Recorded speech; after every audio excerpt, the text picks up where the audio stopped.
way of introduction, I'm Robert L. McCullough. And I'm Suzanne Herrera-McCullough. We're the co-founders of the Santa Barbara International Screenplay Awards. Now, again, thanks for joining us today. We're going to be talking about formatting your scripts and how important formatting actually is. Every week, as Suzanne said, we see a lot of screenplays and TV pilots with great concepts, unique plots, and compelling characters. But unfortunately, many of those scripts don't really have a prayer in the professional marketplace just because of their formatting problems. It's the number one question we all get. Right. And that's really why I wrote this little book, Stop Screwing Around and Format Your Screenplay Like a Pro. This is a step-by-step guide to formatting your scripts to industry standards. It's available on Amazon. And if we don't get to all your questions today, you'll find the answers right here. Your script formatting actually sends a pretty clear message to any manager, agent, producer, development executive, or reader. And the message it sends tells them almost at a first glance, without reading anything, whether you're a beginner or whether you're an accomplished screenwriter. You see, the mere presence of the words on your script pages immediately tells the world whether you actually understand the fundamentals of professional screenwriting or even the purpose of script in the first place. Right. When your script deviates from industry standard formatting, film industry professionals will mark you as an amateur, and you won't even have a chance to let them appreciate the brilliant story you've written. We obviously can't go into every detail of line spacing, margin settings today, but we'll try to cover a couple of things that will get you on the right path. First, it's important to realize the difference between a screenplay and any other kind of writing that involves telling a story, whether it's a short story, a novel, or nonfiction histories or biographies. Like your screenplay, they all tell a story, but that's really where the similarity ends. A prose work, like a novel, is a finished product. It's meant to be read and enjoyed by an audience of one. The person reading it, of course, millions of people can read the same book, but a book is read by one person at a time. And when the reader is finished, the book is set aside and the story is told. And the difference with a screenplay, while it needs to tell a great story just like a book, it isn't actually a finished product. Your screenplay is really an instruction manual for a product that will soon be made by or produced by a team of filmmakers. The instruction manual, your screenplay, needs to be understood and interpreted by hundreds or so people who will actually make the movie from your instructions. That doesn't mean a screenplay needs to be technical or formulaic at all. A script that appears overly technical in its descriptions or stage directions can be very difficult to read and will really only get in the way of telling your story. So, the objective of a screenplay, and that is what makes screenwriting a bit more challenging than writing a novel or a short story, is that the writer must tell a great story while making it clear what elements are present in each and every scene. All while understanding that the people who actually produce your movie, from the director to the assistant prop man, they all understand how to read the instructions or your screenplay without being reminded of the finite details of those elements. So, for example, and one of the examples I often use, if you think of your screenplay as an architect's plans for constructing an office building, those plans will tell contractors and craftsmen what the building will ultimately look like and what they need to do to actually build it. But those plans will not describe every nut and bolt that goes into the construction.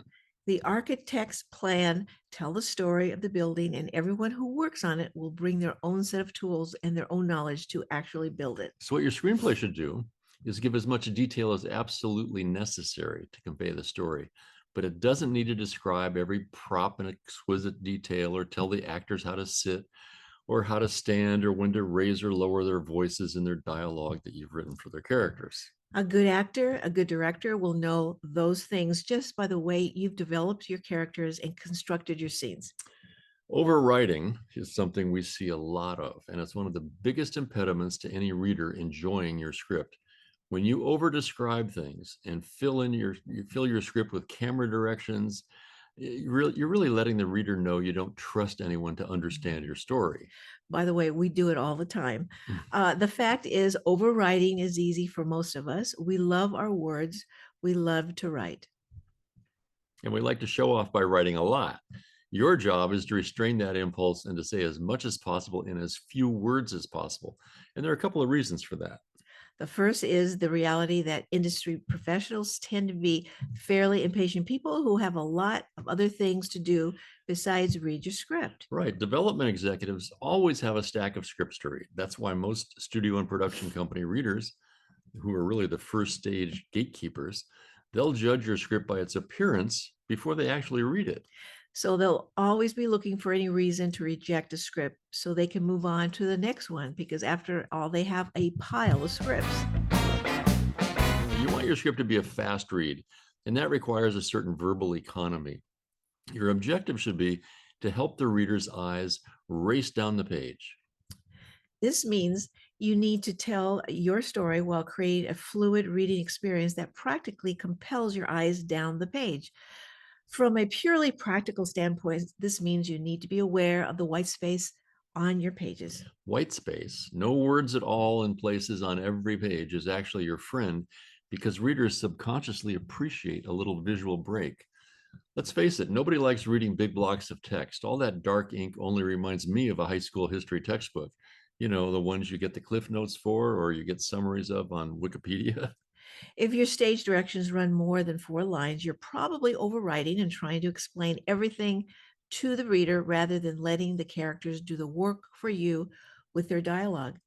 Right. Over the years of conducting our screenplay competitions and helping writers to improve their chances of commercial success, we've learned a lot about how industry gatekeepers actually read scripts.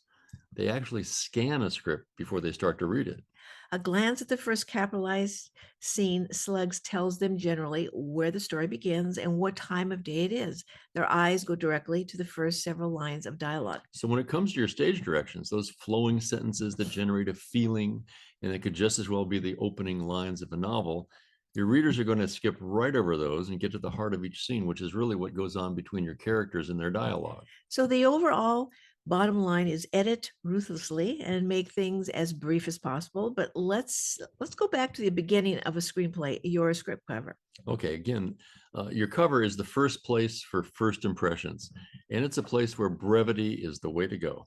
You only need 3 things on your script cover: the title, written by your name, and your contact information, which can be a phone number or an email address. We don't recommend putting a date on the cover because you'll be constantly updating that to avoid a reader thinking your script is an old script. Right. We also don't think it's helpful to put a Writers Guild registration number or all kinds of copyright dates and warnings on the cover. Putting a copyright or WGA registration notice on the cover of your script generally marks you as someone who might be a little paranoid, a little litigious, and nobody wants to be in the same room with a writer who has his lawyer on speed dial. That's for sure. We obviously won't be able to cover all the minutiae today of line breaks and dialogue indents and margin stops here. But all of that and more is available in a fairly condensed bottom line way in my little book.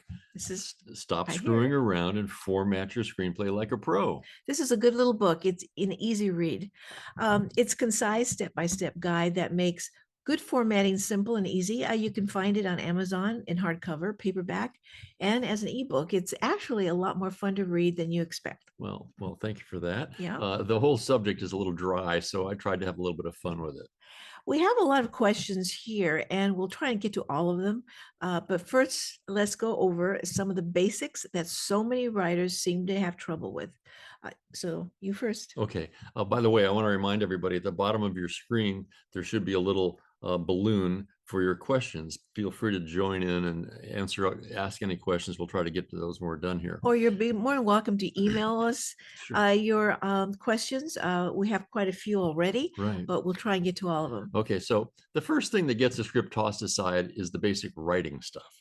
If the first few pages of your script are littered with spelling or grammatical issues, mistakes and the difference between there, and there, or IT apostrophe S and ITS, if you have a lot of those mistakes, readers will promptly focus on those.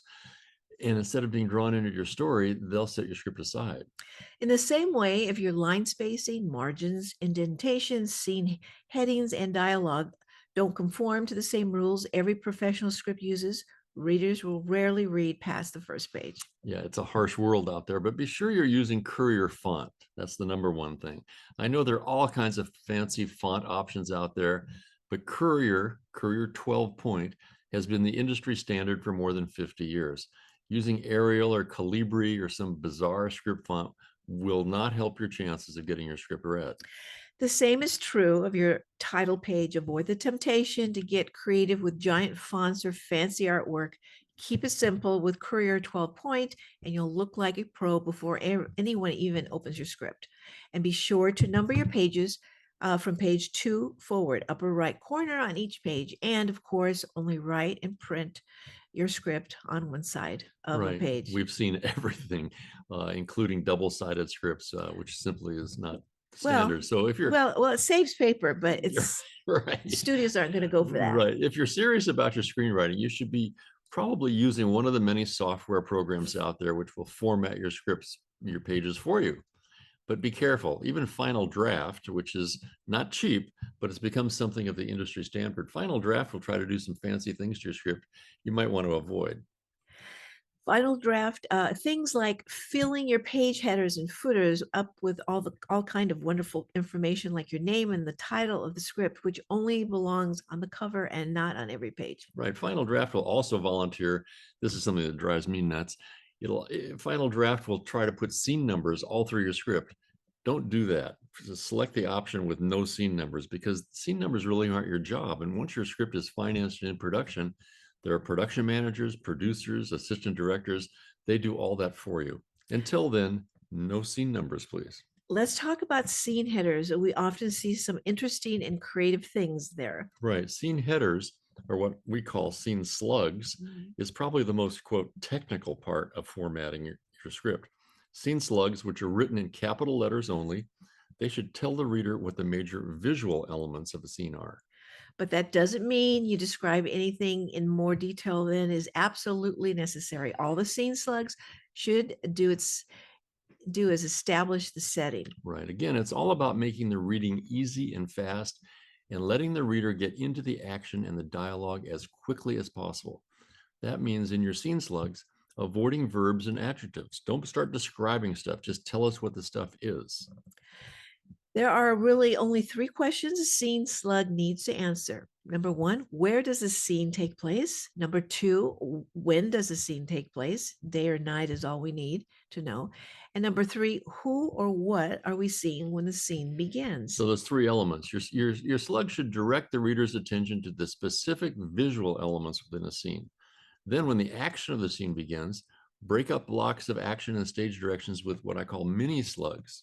You don't need to do exterior, interior, but these accomplish a couple of things. They provide additional opportunity for your good friend white space, and it helps generate pacing for the reader. So, there are so much more that we could cover. And again, I encourage you, because we won't be able to cover all the questions, to think about getting Bob's book. It really answers everything. Anyway, so we have a lot of questions. So let's start with Martha. Okay. Martha says, how do I format dialogue in a feature script? Well, you can answer that. Well, dialogue in a screenplay is formatted with the character's name in uppercase, followed by their spoken words. Right. And it goes down the center of the page, and the margins are set equally on both sides. Let's see. James has a question. He says, oh my, it's a tough question. I'm considering converting one of my scripts to a novel. Do you have any suggestions as far as the first steps in that process? Well, I just want to mention that seems to be a very popular thing to do right now, is to convert your script to a novel. Not a bad idea, especially since we feel novels are easier to write. Right. A novel's easier to write for many reasons. You can say everything you want to say, and you're completely in charge of your interior monologue and things like that. But the steps would be just treat your script like an outline for your novel. And it's basically, it's very common today. Matter of fact, we have a couple of judges in our competitions who are doing that. They're converting screenplays to novels, and they're doing very well. Because you can now self-publish and things like that. So, James, I encourage you to do that. It's actually a lot more fun than writing a script, because once you have the script, you have everything you need, kind of the bones of your novel. There's a question from Barry. Mhm. Should I include camera directions in my screenplay? Well, generally, it's advised to avoid including camera directions. That's not really your job in a screenplay, unless the writer is also the director. Screenplays should focus on conveying the story through actions and dialogue and the basic scene descriptions. Yeah, if you put camera directions in your script, I mean more than one, any director who reads it will not like your script, and they'll they won't like you either. They want to do their job. Your job as a writer is to tell the story, not to tell everybody where the camera sits and what the angles are and things like that. Janine here says, "How should I introduce characters for the first time in my script?" You can answer that. Okay, the first time we see a character in your script, you want their name in all caps. We A lot of people indicate the age of a character every time a new character shows up. I don't think it's a good idea for one reason in particular. The people who actually make your movie, they're going to have their own concept of the character's age. And actors, if your script winds up in the hands of an actor, and the actor, let's say, is 40 years old and the Mhm. character is 30 years old, the actor is going to feel awkward about the whole thing. The director may not even cast somebody simply because of the age you've indicated in the script. So I tend to leave ages out of things. You can say an old man or a young woman, but you don't need to be too specific. And Right. also, putting ages in a script, those are numbers, and numbers are a little hard to read sometimes in a script. And it's more stuff on the page. And I'm a big fan of the less on the page, the better your script is going to be. So Melody here says, "What's the right way to format flashbacks?" Well, flashbacks are typically indicated by specifying flashbacks in a slug line or a scene, heading before describing the scene, location, and time change. That's true. That's true. Now, Elizabeth has a question, kind of personal, Elizabeth. She says, I got your book. Okay, thank you for Elizabeth.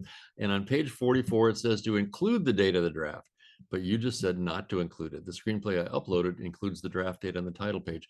Well, Elizabeth, when you're entering a competition, having a date on the script page on the cover is not a bad Is idea a good for idea. a Yeah. contest, Right. because that tells us which draft it is. Hmm. A lot of people enter the contest and they will submit revisions before the contest is over, and it Hmm. gets very confusing on our end. So putting a date on your draft when you're submitting to a contest is a good idea, but professionally speaking, I wouldn't do it if you're sending it out You into should go back and into take the the date world. off, take the date off, And and then send it I'm out. going to look at page 44 very carefully. Maybe you need a rewrite. Maybe we need to edit, just Yeah. do a little bit of editing. Yeah. So let's see. Melody has a tricky question. What's the right way to format flashbacks? Well, flashbacks are very common in screenplays because they're actually overused in our opinion, because they indicate that the writer is trying to tell us everything that happened before the real action. It sometimes is a reflection of a little bit of a kind of like lazy storytelling. But to format a flashback, and it's very, very common. I mean, you see it in a lot of movies, uh, which again, I don't think it's really a good thing. But to indicate a flashback, you simply specify the word flashback in all caps in a slug line or a scene heading before describing the subsequent scene's location and the time change. So it's just a format, kind of a formal thing. Just indicate for a flashback in giant capital letters on the left side of your page. And we'll know what follows is something that happened prior. But of course, once you've done that and that scene is over, you now have to indicate that we're out of the flashback. And you simply say that by saying flashback ends. So Teresa says, um, is there anything wrong with just writing the script and formatting later? No, but it's difficult. We've never done that before. It's difficult. I mean, a lot of people will write a script with no formatting software. Almost like a book. They won't be using Final Draft or anything, Mhm. and then they'll try to put it all into Final Draft, Mhm. and they'll just use Word to write a script. And before they had these programs, that's how we wrote. We had to write in Word, and it was a lot of tabs and shift this and shift that, Alt, caret, delete, things like that. I don't recommend it. I'll put it that way. Teresa, you know what I say? Anything that works for you. True, Just true, as true. long as it comes out looking professional, and it might be the way that you want to write a script. Right. There's no problem in that. Right. So when you're indicating flashback, it's almost a separate slug line, and it precedes what follows. That's all. Let's see. Well, speaking of flashbacks, Maria just asked, how many flashback scenes are acceptable in one screenplay? Well, We've seen quite a few movies with like where Hollywood, like um Once Upon a Time in Hollywood, we were just seeing Right. that movie. There, There was a flashback within a flashback within a flashback, and Yeah. it worked, but that was Tarantino, you know? Exactly. If you're Quentin Tarantino and you know you're going to direct your script, then you can do whatever you want, you know. Most of us are not going to be able to direct our screenplays. We're going to hand it off to somebody. And some movies are one complete flashback, Right. and then it comes back to reality. It starts with reality at the beginning, there's this huge flashback, and then at the end you're back to reality. So Saving Private Ryan comes to mind. Mhm. That's a long movie, and the whole thing's a flashback. Right. But it's set up very cleanly in the front, and it's closed very cleanly at the back. But maybe they're talking about numerous flashbacks. Well, that's what Maria's asking. Yeah. How many is acceptable? Well, there's no real number. Right, as many as you want, as long as it works for the script. As long as it's clear. If you start confusing the reader, and you'll lose the reader, and you'll be done. I tend to, again, I would like to keep them at a minimum and make everything happen in real time, present tense, so that we're involved in what's going on now. Of course, if you need 2 or 3 flashbacks, it's really a kind of a subjective I like thing. flashbacks. Suzanne loves them. Yeah, as long as they work and I don't get confused. Right. I get confused very easily, so that's my thing. Too bad for you. Right.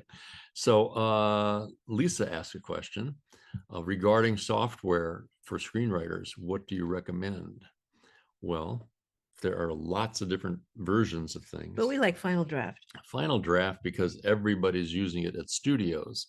That's the one. It's also one of the more expensive ones, but they give you free updates, things like that. It does a lot of stuff automatically, so you kind of need to uncheck certain boxes to make it clean.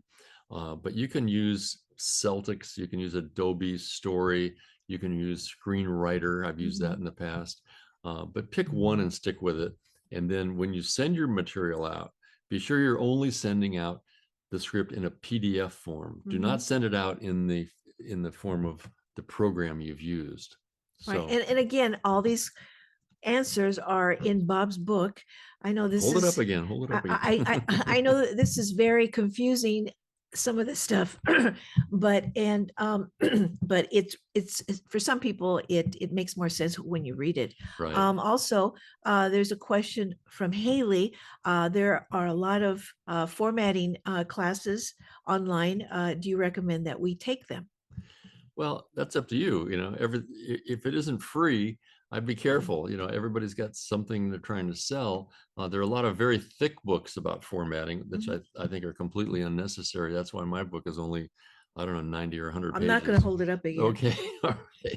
All right. It's once you know what to do, you know what to do, and you don't need to read tomes about it. But taking a class for formatting, I don't think it's really necessary. I think if you get the rules down, keep my little book next to you while you're writing. That'll answer all your questions. Also, keep in mind, if you do take a formatting class, make sure that you do some background research on the person that's teaching the class. Good idea. Generally, sometimes they've never sold a script. Sometimes they just teach, and you just want to make sure that they're teaching the correct thing. Right. Now, Marcus asked this question: what do you recommend about using Google Drive? Is there a major difference in formatting between a feature versus a short? Great question, Marcus. Google Drive, I'd be very careful about. First of all, who owns it? You don't own it. That I can tell you. And they can change their parameters. They're starting to charge for certain things. And when you put stuff on Google Drive, understand that it's out there in a database that you don't necessarily control. So it's free today. It may not be free tomorrow. I'd be very careful about using Google Drive. I'd much prefer you use Final Draft. Did you have stock in Final Draft? No, I wish. No, I wish. I mean, If somebody asked us that I once personally because we found recommended it. I personally found Final Draft to be very, very expensive. But How expensive is it? when I bought it, it was like $500. Wow. But there are deals out there, and there are discounts available. They have a nice website that'll explain it all to you. And if you have friends who have Final That's what I Draft, was going to say. You used to do that. if you have friends who have Final Draft, you might ask to join their account. You can kind of split the cost that way. I did that for a number of years. Is that allowed? Well, Final Draft doesn't like it, but if you have good friends, Is it like it's allowed. sharing cable? It's like Right. it's like sharing your Netflix account. Exactly, but it works, and I recommend it because it is an investment. Until you're really serious about moving forward with your career. Now, Sid asked a question. Series of shots in flashback montage format. A series of shots. Those are just individual scene slugs. I think you should capitalize each one of those. You don't need to do interior, exterior unless you're changing locations very quickly. But it's a one line. Do not do I see a lot of montages with paragraphs for each single image. You don't want to do that. You want as few words as possible. Now, there are scripts and movies that we've all seen. They have a lot of montages, and they kind of break the rules that we're talking about. But these are very seasoned writers, and they can pretty much get away with anything. And Right. so will you when you sell your first or second script. Right. Then you can push the envelope and do things that are not the typical screenwriting. Yeah, what we discuss here today is really meant for people who are still working on getting that first script sold, or getting a manager or an agent, or getting an actor involved. Fairly basic stuff, but the more basic you can make your script appear, the happier everybody's going to be, and a happy reader is your friend. So Right. I think that's about all the time we have today. If you have any questions that we haven't gotten to today, Feel free to email us. right. Email us at info@santabarbara-screenplayawards.com, and we'll be sure to get back to you. And just keep in mind, we love to help people. We've been in the industry for quite a long time. We've written quite a few scripts, and we really enjoy teaching people and giving our advice. So we hope to see you again. We're going to do a series of more free webinars. And if you're looking to enter your script in a script writing contest, we have two, as a matter of fact. We have the wiki, which is the first 10 pages, which is a lot on, that's where the formatting really comes in, right? Because the first 10 pages will tell you everything. If you've got formatting mistakes in those opening pages, you're not going to get your entire script read. Okay. Okay. Well, thank you for joining us, and keep writing.